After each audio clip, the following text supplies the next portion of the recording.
Je soumets la proposition de M. Lagonel au bon vote de l'Assemblée générale. Oui, monsieur. Oui. Oui. Excusez-nous, on va s'abstenir. On prend connaissance d'une discussion comme ça à bâton rompu. Évidemment, on ne va pas voter ni pour ni contre ce truc-là, dans la mesure où on ne sait rien du tout. Donc, comptez-nous au moins comme abstentionniste, enfin, on s'abstient. Mais en fait, on ne peut pas voter là-dessus, quoi. Merci. La cause est entendue de toute façon. Je vous en prie. Monsieur Rouget. Parlez dans le micro, s'il vous plaît. Premier bouton. Ça y est, ça marche. Une remarque concernant la patinoire. On l'avait déjà soulevé, on le répète, c'est une activité attractive qui a un vrai succès populaire, mais elle pose quand même un réel souci en termes environnemental. En plus, avec des hivers de plus en plus douces, en fait, de plus en plus déréglés, c'est encore pire puisqu'il faut davantage d'énergie pour maintenir la glace. Est-ce qu'on ne pourrait pas étudier des solutions alternatives comme il en existe de plus en plus? Par exemple, la station de Nistos, pas loin de nous, s'est équipée d'une patinoire en glace synthétique qui est éminemment plus vertueuse, même si évidemment aucun système n'est absolument parfait. La glisse est comparable, si ce n'est identique. Le système est démontable, recyclable et surtout, pendant le temps de l'installation, ça ne consomme aucune énergie. Et en plus, le prix est quand même nettement concurrentiel. Nous souhaiterions que ces solutions-là alternatives soient étudiées sérieusement. Les fêtes de fin d'année, pour nous aussi, doivent rester un moment de plaisir et de plaisir populaire et collectif, mais ça n'empêche pas de prendre en compte l'urgence climatique. Merci. Merci, M. Rouget. M. Clavry. Oui, M. Rouget, je l'entends, ce que vous dites. D'ailleurs, vous l'aviez demandé l'année précédente. On pourra vous faire passer le bilan. On avait consulté pour une patinoire, comment dirais-je, en glace synthétique. Or, le bilan est moins bon. Mais on vous le donnera. On vous le donnera précisément. Mais je comprends la question. Simplement, on l'a étudié, cette question, et c'est moins bon sur le plan environnemental. Mais on vous le montrera. Porteur, M. Rouget, vous avez la parole. Oui, pour les autres écoles, nous avions eu des explications en commission et nous validons, mais on souhaiterait avoir des éclaircissements à propos du redécoupage du périmètre de l'école Louise Michel. Pourquoi cette décision? On voudrait savoir si une consultation a été menée d'une manière ou d'une autre. Ce qu'en disent, si vous le savez, les familles et les enseignants. Est-ce qu'on a évalué les conséquences en termes de mixité sociale? Est-ce qu'il y a des répercussions sur les effectifs ainsi que sur ceux des autres écoles qui auraient été anticipés? Merci. Merci, M. Rouget. M. Craspail. Alors, il ne s'agit pas de la modification du périmètre de l'école Louise Michel, mais de l'école Jean Massé. Les périmètres scolaires sont établis autour des écoles élémentaires. L'école maternelle, en général, l'école maternelle, je le dis au singulier, mais parfois c'est les deux écoles maternelles qui sont on va dire dans l'orbite de l'école élémentaire, font partie du même périmètre. Donc il n'y a pas de périmètre différent pour l'école Louise Michel. En réalité, la jauge, c'est Jean Massé. Alors, sur l'école Jean Massé, effectivement, c'est même l'objet principal de cette modification du périmètre, qui se confirme, je dirais presque malheureusement, pour la rentrée à venir. Nous sommes en tension forte sur cette école qui, comme vous le savez, a été reconstruite, on peut dire, complètement, et qui, visiblement, crée un appel d'air significatif. Alors aujourd'hui, on a essayé de diminuer le périmètre concerné par l'école Jean Massé pour essayer d'atténuer cette tension. Je vous rappelle qu'on avait pris des engagements avec les équipes enseignantes de manière à essayer, pour le démarrage de l'école, de ne pas dépasser en fait des formats raisonnables en termes d'effectifs. Donc aujourd'hui, on se tient à ça, mais on dépasse l'objectif qu'on s'était donné avec les diminutions de périmètre. Alors ces diminutions du périmètre de l'école Jean Massé, elles sont compensées évidemment, puisque les zones qui ont été enlevées soit se reportent sur l'école Paul Bert, soit sur l'école Voltaire, soit sur l'école Ormeau-Figarol. Ces trois écoles, et en particulier Paul Bert et Voltaire, sont deux écoles qui connaissent une certaine difficulté de recrutement. Donc la zone qu'elles vont récupérer devrait leur être bénéfique. Voilà Madame, ce que je peux vous dire. Rebecca Calais, je vous en prie. Le maire. Comme attendu, nous allons une nouvelle fois manifester notre étonnement sur le plan de financement du programme, incluant la participation de Suez et Veolia. Nous leur servons sur un plateau, l'occasion de se donner bonne conscience et alimentons leur pratique de greenwashing. Par ailleurs, nous notons bien sûr qu'il n'est pas demandé de participation aux familles. Merci, madame. Alors, je voudrais vous dire, voyez-vous, il est très vraisemblable que ce programme éducation et développement durable ne puisse se poursuivre. Et ce n'est pas à cause de Suez et Veolia. C'est tout simplement parce qu'il n'est pas du tout certain que la contribution de la région nous soit accordée. Contribution qui était accordée régulièrement. Je rappelle que c'est plus de 15 000 enfants qui ont bénéficié de l'agglomération, qui ont bénéficié de cette formation. Les parents, tout le monde est satisfait de cette éducation et développement durable. Il est possible qu'il n'y ait pas de suite. Et ce ne sera pas à cause de Veolia ni de Suez, mais à cause peut-être du conseil régional. Monsieur Charles.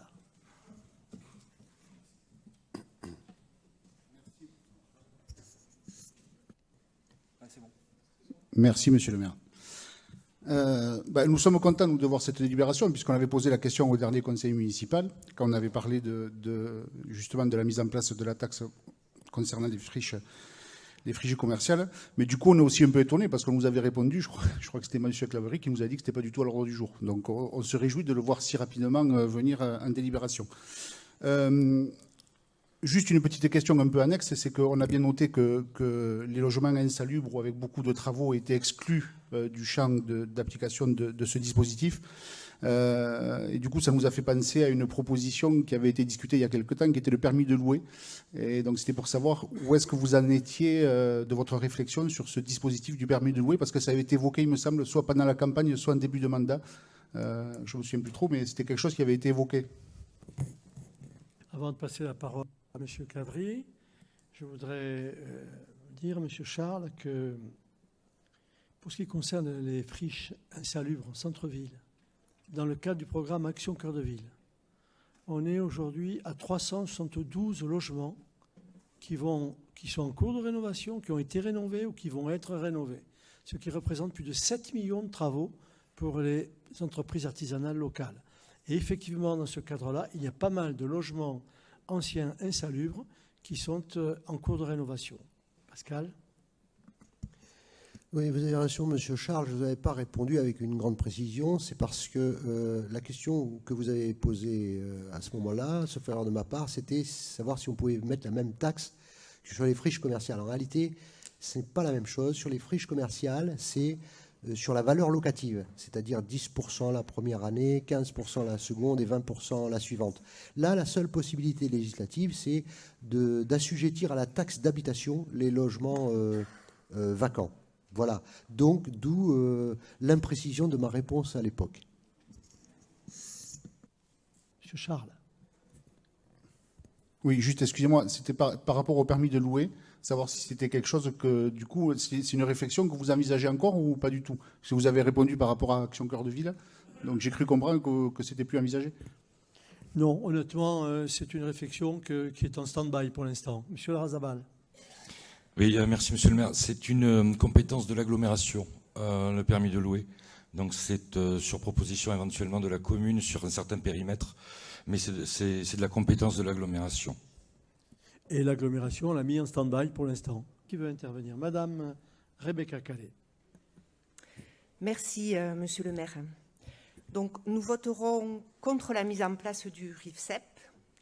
En effet, aujourd'hui, la part des primes et des indemnités dans la rémunération des fonctionnaires, réponse aux luttes des agents et au gel des traitements, augmente et modifie la structure de leur rémunération avec toutes les conséquences sur le calcul de leur pension de retraite.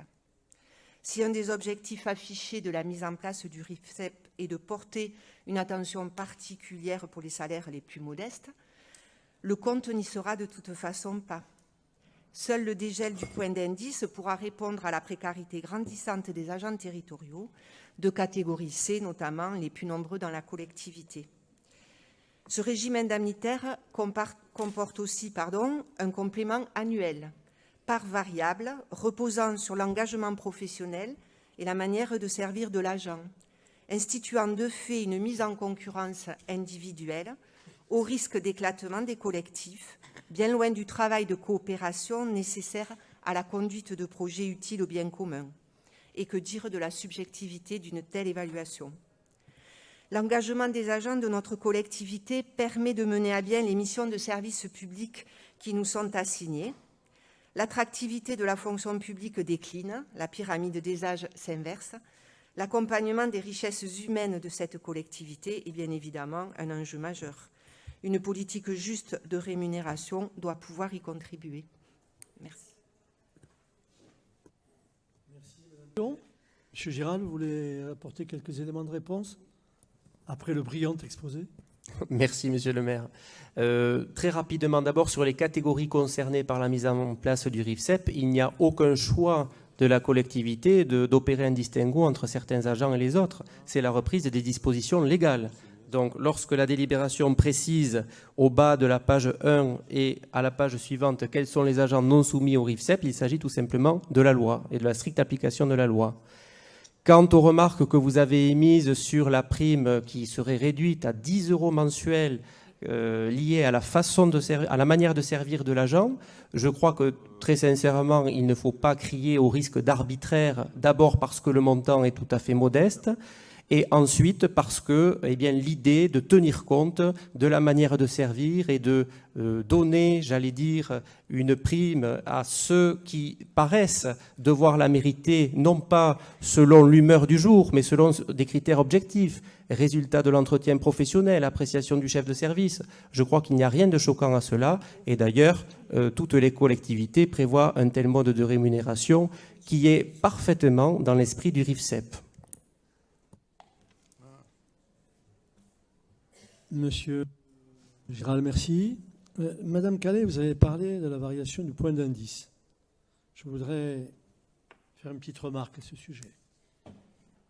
Oui, il y a longtemps que le point d'indice n'a pas varié. Et donc, c'est justice qu'il y ait une revalorisation. Nous trouvons ça tout à fait normal. Par contre, qu'il y ait une revalorisation proposée par le gouvernement, ce n'est pas encore fait. On verra ce qui se passera dans les semaines qui viennent. Avec effet au 1er juillet, ça pose problème aux collectivités territoriales. Vous connaissez le principe de l'annualité budgétaire. Nous avons voté notre budget 2022 et autant nous avons prévu une charge pour l'application du RIFSEP, autant nous n'avons rien prévu pour la variation du point d'indice, parce que nous n'avions aucun élément pour le faire. Ce qui veut dire que si il y a une application réelle au 1er juillet prochain, enfin, avec effet rétroactif, bien évidemment, 1er juillet qui est passé déjà. Ça voudra dire que pour nous, il y aura une charge supplémentaire de près de 600 000 € sur l'année 2022, non prévue dans le budget. Il faudra qu'on les trouve quelque part. Voilà. Et je trouve qu'il serait naturel que lorsque l'État met à la charge de collectivités des dépenses qui ne sont pas prévues dans le budget et qu'il les leur impose, il serait naturel qu'il les compense, au moins pour 2022. Mais j'en profite pour vous dire qu'en année pleine, pour nous, c'est 1 120 000 € de revalorisation du point d'indice. Voilà. C'est une remarque que j'ai déjà faite au Conseil communautaire. Y a-t-il d'autres interventions? Y a-t-il des remarques sur cette délibération? Ou sur les propos que je viens de tenir, hein? Non. Bon. Y a-t-il des abstentions? Des votes contre? C'est dommage parce que tous les trucs qui vont bien, il n'y en a pas beaucoup dans l'opposition qui le disent ou qui le reconnaissent. Mais j'aurai l'occasion de faire une petite déclaration à la fin du conseil municipal. Non. Hocher la tête, c'est une chose. Parler pendant le conseil municipal ou après, ça n'est une autre. Madame Calais, je vous en prie. Non, juste, je disais, on en parle en commission, et notamment à la commission sport, à laquelle je participe assidûment. J'ai pu effectivement souligner l'intérêt d'un tel équipement. Merci beaucoup. Je ne parlerai pas, bien sûr, de la salle de sport de combat aussi, qui rencontre un grand succès et qui est remarquable. Voilà, on pourrait continuer, ainsi de suite.